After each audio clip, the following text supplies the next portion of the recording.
কোনোদিন কাবাঘরের সামনে গেলে বা কোন আত্মীয় স্বজন গেলে বলবেন, কাবাঘর দেখার সাথে সাথে প্রথম যখন কালো অংশটা চোখে পড়বে, যখন আপনি মসজিদে হেরমের গেট দিয়ে ঢুকবেন, যখন ওই Fahad gate, King Fahad gate আছে, যখন ঢুকবেন অনেক দূর থেকে কালো কালো কাবাঘরের একটু একটু দৃশ্য ভেসে উঠবে চোখের সামনে।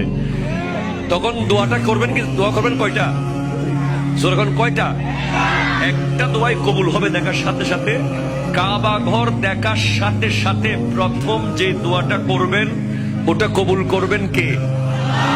এখন শিখে নেন, অনেক মানুষ জানেন না হিকমত।